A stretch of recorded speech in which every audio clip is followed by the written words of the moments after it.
नमस्कार साथियों, कैसे हैं आप लोग। मैं उम्मीद करती हूँ कि आप लोग अच्छे होंगे। तो आज मैं फिर से आप लोग के लिए मॉडर्न हिस्ट्री का एक न्यू टॉपिक लेके आई हूँ, जो कि 1857 की क्रांति से संबंधित है।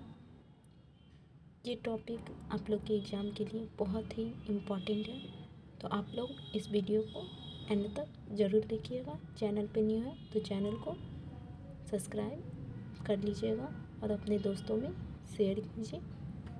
तो चलिए स्टार्ट करते हैं। 1857 के विद्रोह के दमन के पश्चात भारत शासन अधिनियम 1858 पारित किया गया था। इसके माध्यम से भारत का शासन ईस्ट इंडिया कंपनी के हाथों से निकलकर ब्रिटिश कानून के हाथों में चला गया। 1857 के विद्रोह के दमन के पश्चात भारत शासन अधिनियम 1858 पारित किया गया। इसके माध्यम से भारत का शासन ईस्ट इंडिया कंपनी के हाथों से निकलकर ब्रिटिश क्राउन के हाथों में चला गया। महारानी विक्टोरिया ने भारतीय प्रशासन को ब्रिटिश ताज के नियंत्रण में लेने की घोषणा कब की थी।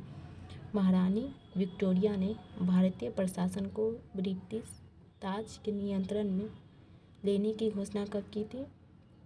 1 नवंबर 1858 को वर्ष 1857 के विद्रोह के दमन के पश्चात भारतीय सेना का पुनर्गठन के लिए किस आयोग का गठन किया गया। पील आयोग का। वर्ष 1857 के विद्रोह के दमन के पश्चात, यानी कि 1857 के विद्रोह जब समाप्त हो गया था, तो भारतीय सेना का पुनर्गठन के लिए किस आयोग का गठन किया गया था। पील आयोग का। 1858 के भारत शासन अधिनियम के द्वारा भारत का प्रथम वायसराय बनाया गया था लॉर्ड कैनिंग को। 1858 भारत शासन अधिनियम के द्वारा किसे भारत का प्रथम वायसराय बनाया गया था। लॉर्ड कैनिंग को। 1858 के भारत शासन अधिनियम के द्वारा किस भारत का प्रथम वायसराय बनाया गया था। लॉर्ड कैनिंग को। तो लॉर्ड कैनिंग को भारत शासन अधिनियम के द्वारा भारत का प्रथम वायसराय बनाया गया था। कब। 1858 के भारत शासन अधिनियम के द्वारा लॉर्ड कैनिंग को भारत का प्रथम वायसराय बनाया गया था। 1857 के विद्रोह में कौन सा शाही अंग्रेजों का आलोचक था। मिर्जा गालिब। भारत में शिक्षित मध्य वर्ग तथा जमींदारों ने 1857 के विद्रोह में तटस्थता बनाए रखी। 1857 के विद्रोह के कारणों पर भारतीय भाषा में लिखने वाला प्रथम भारतीय कौन था। सर सैयद अहमद खां। 1857 के विद्रोह के कारण पर भारतीय भाषा में लिखने वाला प्रथम भारतीय कौन था। सर सैयद अहमद खां। 1857 के विद्रोह के कारणों पर भारतीय भाषा में लिखने वाला प्रथम भारतीय कौन था। सर सैयद अहमद खां। 1857 के विद्रोह में बिहार का नेतृत्व जगदीशपुर जमींदार वीर कुंवर सिंह के द्वारा किया गया था। 1857 के विद्रोह के समय बिहार से कौन कर रहा था। जगदीशपुर के जमींदार वीर कुंवर सिंह के द्वारा किया गया था। ये क्वेश्चन एग्जाम में बहुत बार पूछे गए हैं कि बिहार के जगदीशपुर से कौन कर रहे थे, तो वीर कुंवर सिंह। 1857 ईस्वी में स्वतंत्रता संग्राम में किस राजवंश ने अंग्रेजों की सर्वाधिक सहायता की। ग्वालियर के सिंधिया ने। 1857 का जब विद्रोह चल रहा था तो अंग्रेजों का सहायता किसने की थी। ग्वालियर के सिंधिया ने। 1857 पर आधारित प्रमुख पुस्तकें। 1857 जो विद्रोह हुआ था उससे प्रमुख पुस्तकें हैं। The great rebellion Ashok Mehta ने लिखा था। द ग्रेट रिबेलियन किसने लिखा था। अशोक मेहता ने। First war of independence Vinayak Damodar Savarkar ने। First war of independence Vinayak Damodar Savarkar ने। Sipahi mutiny and the revolt of 1857 R C. Majumdar ने कौन सी पुस्तक लिखी थी। Sipahi mutiny and the revolt of 1857। History of Indian mutiny T R. Holmes ने। हिस्ट्री ऑफ इंडियन म्यूटिनी किसने लिखा था। टी.आर. होम्स ने। हिस्ट्री ऑफ इंडियन म्यूटिनी किसने लिखा था? टी.आर. होम्स ने। Rebellion 1897 P C. जोशी ने। रिबेलियन 1897 किसने लिखा था? पी.सी. जोशी ने। Causes of the Indian revolt Sir Syed Ahmad Khan ने। तो ये 1857 पर आधारित पुस्तकें हैं। 1857 में जो विद्रोह हुआ था उसी पे आधारित ये पुस्तकें हैं। तो एग्जाम में हो सकता है कि 1-2 नंबर का पूछ ले, तो आप लोग इसे अच्छे से देख लीजिए। 1857 के विद्रोह को स्वतंत्रता की पहली लड़ाई कहा था? वी.डी. सावरकर ने। 1857 के विद्रोह को स्वतंत्रता की पहली लड़ाई किसने कहा था? वी.डी. सावरकर ने। 1857 के विद्रोह को एक षड्यंत्र की संज्ञा किसने दी थी? सर जेम्स ऑटम ने। 1857 के विद्रोह को एक षड्यंत्र की संज्ञा किसने दी थी? सर जेम्स ऑटम ने एवं डब्ल्यू टेलर। तो 1857 के विद्रोह को एक षड्यंत्र की संज्ञा दी, किसने दी? सर जेम्स ऑटम एवं डब्ल्यू टेलर ने।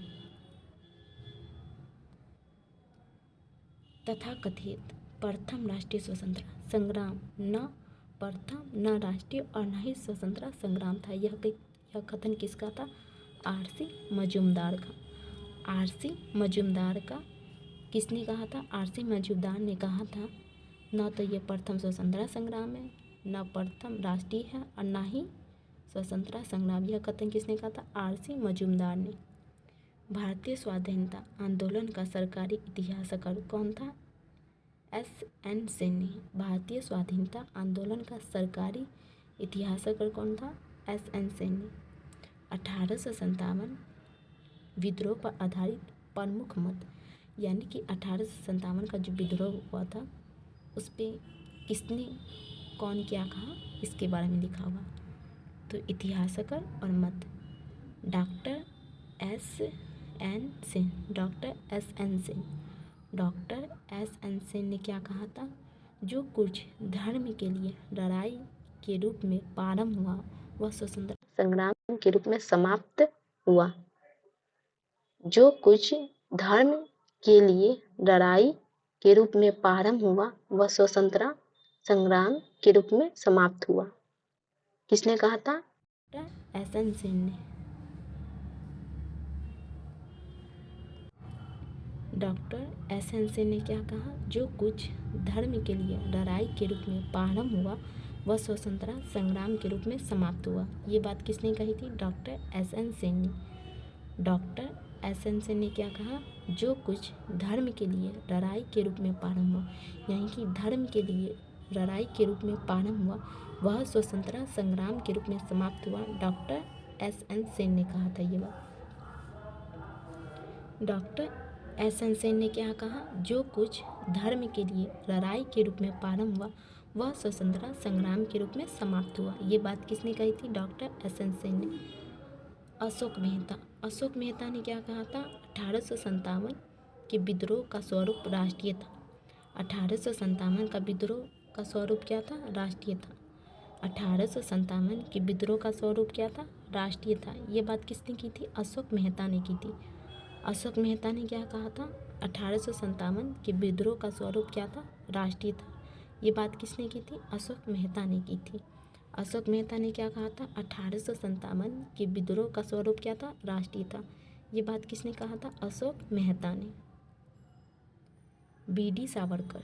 बी.डी. सावरकर। बी.डी. सावरकर ने कहा था कि 1857 का विद्रोह एक सुनियोजित राष्ट्रीय स्वतंत्रता संग्राम था। बी.डी. सावरकर ने कहा था 1857 का विद्रोह एक सुनियोजित राष्ट्रीय स्वतंत्रता संग्राम था। ये बात किसने की थी? बी.डी. सावरकर ने की थी। तो बी.डी. सावरकर ने क्या कहा था? 1857 का जो विद्रोह है एक सुनियोजित राष्ट्रीय स्वतंत्रता संग्राम था। आर.सी. मजूमदार। आर.सी. मजूमदार ने क्या था? RC. Majumdar. Doctor RC. Majumdar. Doctor RC. Majumdar ने क्या कहा था? तथाकथित प्रथम राष्ट्रीय संग्राम न तो प्रथम, ना ही राष्ट्रीय और ना ही स्वतंत्रता संग्राम था। ये बात डॉक्टर आर.सी. मजूमदार ने की थी।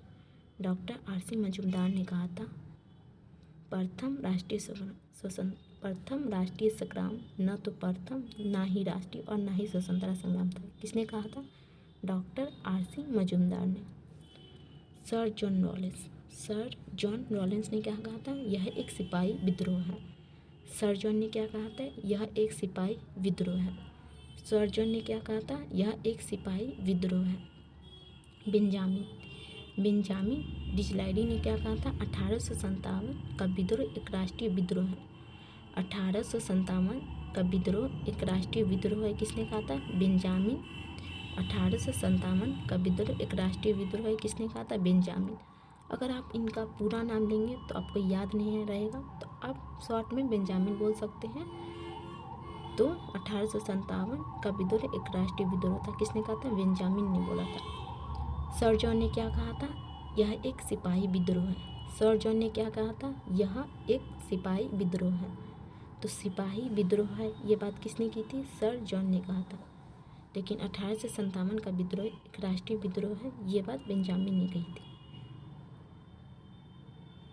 पी रॉबर्टसन ने 1857 का विद्रोह केवल एक सैनिक विद्रोह था, जिसका तात्कालिक कारण चर्बी युक्त कारतूस था। तो पी रॉबर्टसन ने कहा था 1857 का विद्रोह केवल एक सैनिक विद्रोह था, जिसका तात्कालिक कारण चर्बी युक्त कारतूस था। तो आप ऐसे इसको याद कर सकते हैं कि चर्बी वाले कारतूस जो बोला था वो पी रॉबर्टसन ने बोला था। तो 1857 का विद्रोह केवल एक सैनिक विद्रोह है, जिसका तात्कालिक कारण चर्बी युक्त कारतूस था, ये पी रॉबर्टसन ने बोला था। और ये सिपाही विद्रोह है, किसने कहा था? सर जॉन ने। यह एक सिपाही विद्रोह है, किसने कहा था? सर जॉन ने। और 1857 का विद्रोह एक राष्ट्रीय विद्रोह है, बेंजामिन ने कहा था। राष्ट्रीय विद्रोह है तो बेंजामिन ने, सिपाही विद्रोह है तो सर जॉन ने, और चर्बी वाले कारतूस बोलेगा तो पी रॉबर्टसन। आप इजी तरीके से आप इसको अच्छे से याद कर सकते हैं। ज़रूरी नहीं है कि आप पूरा नाम याद रखें। अगर आप पूरा नाम याद रखिएगा तो आपको याद नहीं होगा, तो आप शॉर्ट नाम में भी इसको याद कर सकते हैं। टी आर होम्स ने कहा यह सभ्यता एवं बर्बरता का संघर्ष है। टी आर होम्स ने कहा था यह सभ्यता एवं बर्बरता का संघर्ष है। टी आर होम्स ने 1857 के विद्रोह के बारे में कहा था यह सभ्यता एवं बर्बरता का संघर्ष है। डब्ल्यू टेलर और जेम्स हॉटन ने कहा था यह अंग्रेजों के विरुद्ध हिंदू मुसलमानों का षड्यंत्र है। अंग्रेजों के विरुद्ध हिंदू और मुसलमान का षड्यंत्र है। किसने कहा था? डब्ल्यू टेलर और जेम्स हॉटन ने कहा था। तो डब्ल्यू टेलर और जेम्स हॉटन ने क्या कहा था? यह अंग्रेजों के विरुद्ध हिंदी मुसलमानों का षड्यंत्र है। तो ये बात किसने की थी? डब्ल्यू टेलर और जेम्स हॉटन ने। डब्ल्यू टेलर और जेम्स हॉटन ने क्या कहा था? यह अंग्रेजों के विरुद्ध हिंदू मुसलमानों का षड्यंत्र है। रीज ने कहा था यह ईसाई धर्म के विरुद्ध एक धार्मिक युद्ध है। रीज ने कहा था यह ईसाई धर्म के विरुद्ध एक धार्मिक युद्ध है। किसने कहा था? रीज ने। रानी लक्ष्मीबाई की मृत्यु पर रीज ने कहा था कि भारतीय विद्रोह में वह अकेली पुरुष थी। रानी लक्ष्मीबाई की मृत्यु पर रीज ने कहा था भारतीय विद्रोह में वह अकेली पुरुष थी। किसके बारे में कहा गया था? रानी लक्ष्मीबाई के बारे में कहा था। किसने कहा था? रीज ने।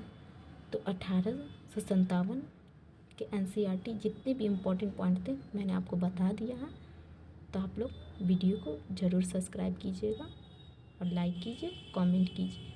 अगर आप किसी भी एग्ज़ाम की तैयारी करना चाहते हैं, अगर कोई टॉपिक आपको समझ में नहीं आती है तो मुझे कमेंट में बताइए, मैं इजी तरीके से आप लोग को उसको बताऊँगी। तो आप लोग चैनल को सब्सक्राइब ज़रूर कीजिए। जी धन्यवाद।